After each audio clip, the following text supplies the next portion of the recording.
One Punch Man webcomic chapter 157 at nagsimula ang chapter mga tol kung saan kalaban dito ni Metal Bat ang dalawang guard ng Neo Hero Association. Sila nga yung dalawang high level cyborg mga tol na umaaktong security personnel ng Neo Heroes. At dito mga tol makikita natin na napabagsak nga ni Metal Bat ang dalawa at nasabi niya nga na mahirap daw at hindi naging madali ang laban. Meanwhile hindi pa pala tapos ang laban mga tol at nag-transform nga ang dalawang cyborg. Nasabi dito ni Destro na yung bilis, range of motion at yung attack patterns kompleto na yung analysis. Sabi naman dito ni Illimin wag nga raw munang mauubusan niyang si Metal Bat dahil sa kakatapos nga lang daw nilang mag-warm up. At ngayon daw magsisimula na silang i-dismantle yang si Metal Bat. At makikita natin yan mga tol na talagang completely naging cyborg na nga ang itsura ng dalawang yan. Dito agad niyang sumugod si Destro mga tol at ginamit niyang attacking destroy mode. Nasalag naman niya ni Metal Bat mga tol pero grabe nga ang lakas ng pag-atake ng cyborg at ilang pader nga dyan yung nawasak sa pagtalsik ni Metal Bat. At hindi pa nga tapos mga tol dahil nakasunod nga lang ang dalawang robot at dito binanatan nga ng binanatan ni Destro yung si Metal Bat.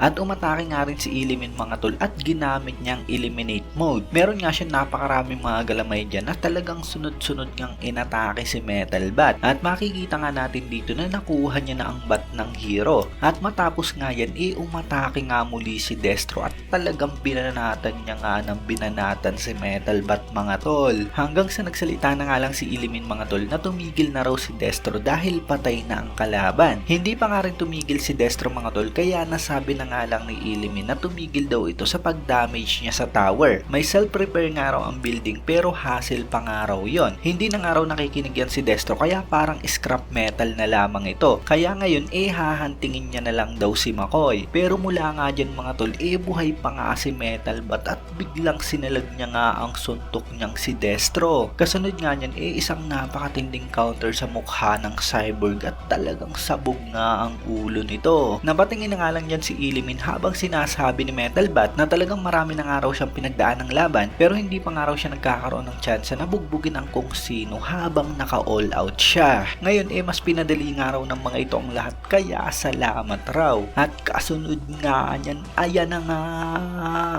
bagang! Napakaraming sunod-sunod na suntok ang binitawan dito ni Metal Bat mga tol at mukhang durog nga dyan ang kalaban niyang cyborg. So hindi pa sure pero most likely tinalo na nga ni Metal Bat ang dalawang Neo Hero Guard. At kung maalala nyo ang cyborg appearance ng dalawang ito sila nga rin yung dalawang robot na bumanat kay Hammerhead dahil sa pagnanakaw nito dun sa mga battlesuit na talagang nagpalakas nga sa grupo nila. So bali si Destro at Illimin pala ang dalawang yon at nabanggit nga nila dun ang tinatawag nilang organization na siguradong ang leader nga mga tol walang iba kundi si Dr. Coseno na siyang ang pinagmumulan ng lahat ng mga kaguluhan ngayon. Anyway, cut naman kay McCoy mga tol kung saan hinahabol nga siya ng iba pang mga gwardiya ng Neo Heroes at nasabi niya nga na gaya ng inaasahan niya talagang hindi normal na tao ang mga yan. At sa pagpasok niya nga dyan sa isang room mga tol bigla niyang nakita na nandyan nga si Pasi. Mapapansin natin na mukhang tinorture nga ito, puno ng benda ang katawan. Nakatali nga rin siya at may dextrose. Agad niyang inalis ni McCoy ang benda nito sa mukha at agad naman sinabi ni Pasi dyan kay McCoy na wala na nga raw silang oras at kailangan nilang pigilan ito. Yung central antenna nga raw sa pinakataas ng tower na to, yun nga raw yung device na nagko-command sa mga robot. Kaya ang pagsira nga raw dun, mapapalaya nila ang mga machine dun sa wheel na nagko-control sa kanila. At ngayon, nakasalalay na nga raw dyan kay McCoy at sa mga heroes ang mangyayari sa kapalaran nila. Sabi naman ni McCoy, yan nga raw si Pasi ang apo ni Shibabawa. Siguradong na-inherit nga raw nito yung prophecy power ng lola niya, kaya meron pa ba raw itong ibang impormasyon gaya na lamang kung nasaan ang kill switch. At kasunod nga niyan mga tol, parang naluluha na nga si McCoy dahil nandiyan na nga sa may pinto yung mga nakasunod sa kanya mga gwardya. Pero pasalamat nga siya mga tol at dumating nga si Metal Bat at tinalo ang mga gwardya na yan. Sabi ni Metal Bat mukhang nakasurvive naman daw si McCoy at ngayon safe na nga raw na lumabas sila. Sabi naman dito ni Pasi ang may hawak nga raw ng remote sa central antenna sa taas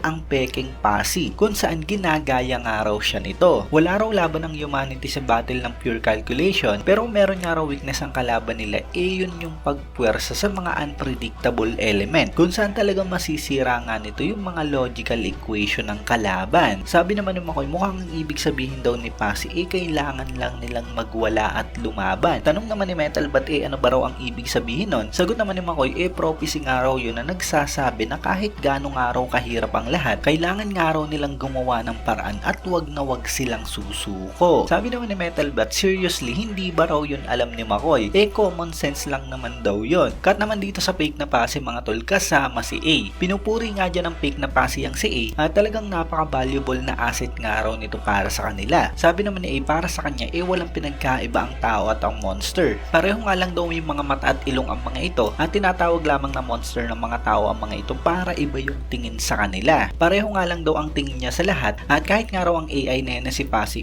gusto niya ring mag-suffer ng walang discrimination. Habang dito nga, pinapakita mga tol na talagang pinatay niya nga si Ryumon. Dito naman sabi ng peking Pasi, pagdating nga raw sa motor functions, sa talino at sa human limits, hindi nga raw sila pwedeng ikumpara sa mga tao. However, meron nga raw mga esper na talagang lampas sa metrics at meron din na talagang na-broken yung limiter nila. At meron nga rin daw talagang sumira sa complex calculation dahil sa hindi masukat na puwersa. Obviously, ang tinutukoy nga rito ni Pasi mga tol, walang iba kundi si Tatsumaki Saitama at maaaring si King nga yung isa. Yung chance na equation na yon para posibleng makagawa sila ng perfect copy of humanity. So ayun mga tol, mukhang ito nga ang goal ng organization, ang makagawa sila ng perfect copy of humanity. At tingin ko ang ibig sabihin nito, mukhang gusto nga nilang gawing AI lahat ng mga tao. Anyway, cut muli dito kay Metal Bat at Makoy, kung saan may nakita nga sila dyan ng pakas ng dugo papunta sa isang kwarto. Papunta nga ito sa kwarto ni Pasi at alam nga nila na nandun si Ryumon. Pero mula nga dyan sa paglapit nila, biglang bumukas ang pinto at may humihingi ng tulong. Si A pala yan mga tol, kung saan bigla nga siya diyang nahawakan sa ulo at hinila nga siya pabalik. Sabay sugod naman dito ni Metal Bat at talagang hindi nga siya makapaniwala sa nangyayari. Nagawa niya nga iligtas si A at napalo niya nga sa kamay ang monster. At mula nga dyan mga tol, na-reveal nga na ang monster na yan walang iba kundi si Ryumon, kung saan parang naging ahas o parang dragon na nga siya dyan. At ang ulo nga ng monster na yan yung mismong nakatattoo sa katawan ni Ryumon. Sigaw nga rito ni A, ang Yakuza nga raw na yan naging monster at talagang kailangan na nga raw patayin nito. Pero ayun, mula nga dyan dito mga tol sa bintana, may biglang sumulpot. Basag-basag nga ang salamin dyan at ang dumating pala walang iba kundi si Sweet Mask. Sinabi niya nga kay Metal Bat na explain daw ang sitwasyon, pero sagot nga ni Metal Bat mga tol, yun nga rin daw yung gusto niyang malaman. So ayun, ano kaya ang mga susunod na pangyayari mga tol? Alam natin, ang pinakakalaban nga rito ang peking Pasi. Pero probably talagang patayin na nga nila si Ryumon dahil sa naging monster na nga ito. Good to see na parang ganun pa nga rin at parang hindi naman nagbago ang tingin ni Metal Bat kay Sweet Mask kahit na nga nalaman niya na monster nga ito. So ayun nga lang kabuo ng video natin mga tol. Syempre kung nagustuhan nyo nga ang video to, huwag nyo sana kalimutang mag-iwan ng like dahil napakalaking tulong na yan para sa ating channel. At yun, maraming salamat sa inyong panonood at mag-iingat kayo palagi. Bagang!